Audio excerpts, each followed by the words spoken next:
말이 확정되며 변화하기 시작했다. 좁은 골목길엔 대규모 아파트 단지가 들어섰다. 새로 들어선 아파트 단지 주민들은 마을버스 운행 재개를 반대했다. 단지 주민들을 설득하기 위해 구청과 버스 회사는 단지를 빙 둘러가는 방향으로 노선을 여러 번 바꾸기도 했다. 하지만 여전히 주민들은 받아들일 수 없다는 입장이다. 안전 문제와 소음이 생길 수 있다는 것이 그 이유다.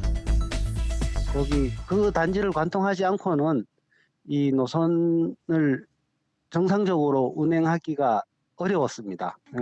지금 이제 아파트 새로 이제 입주하신 분들은 마을버스 다니는 거를 반대를 하시더라고요. 그래서 지금 재개를 못 하고 있는 상황입니다.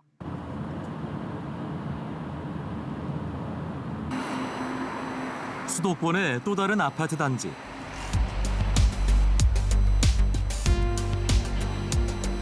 이곳은 단지를 드나드는 모든 보행로에 스크린도어를 설치했다. 출입문에 카드를 찍고 그곳에 사는 사람임을 입증해야만 비로소 출입이 가능하다. 모든 길은 다 틀어막고 외부인은 아파트 단지 안으로 절대 들어오지 말라는 이야기다. 외부와 단절된 채 자신들만의 섬이 돼가는 아파트 단지. 이것이 바로 2018년 아파트 공화국의 현실이다.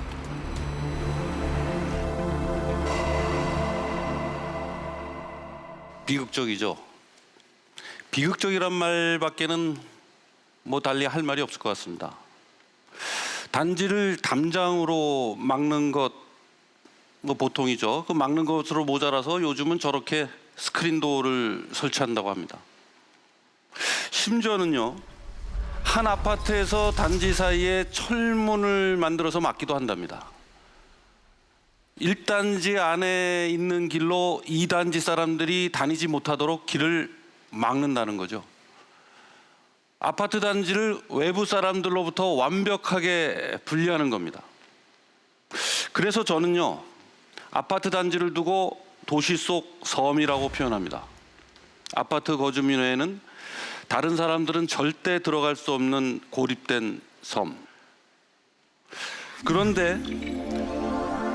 문제는 우리나라 아파트가 모두 단지로 이루어져 있다는 겁니다.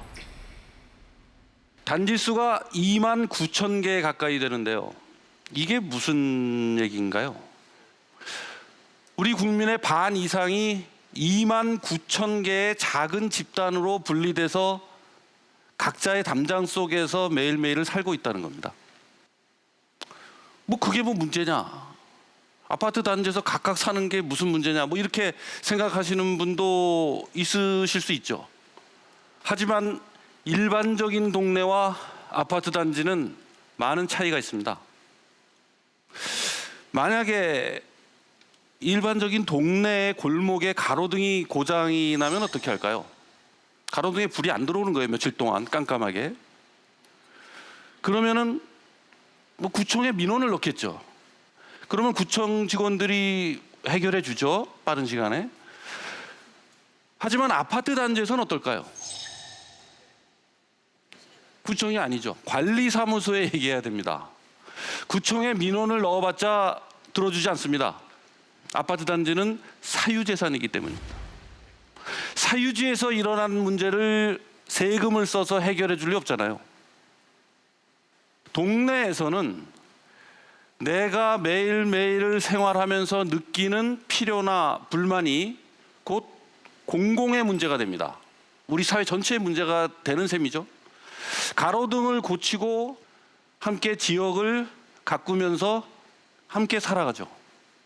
하지만 아파트는 다릅니다. 아파트에 사는 사람들의 문제는 아파트 단지 안의 일일 뿐이지 우리가 살아가는 지역과는 아무런 관련이 없습니다. 지역사회와는 동떨어진 별개의 세상에 사는 것과 마찬가지라는 거죠. 그러다 보니까 나와 다른 사람들과 더불어 사는 삶, 나와는 다른 너, 나와 다른 너를 인정하는 삶이라는 그런 공공적인 가치를 인식하는 태도가 굉장히 약해질 수밖에 없습니다.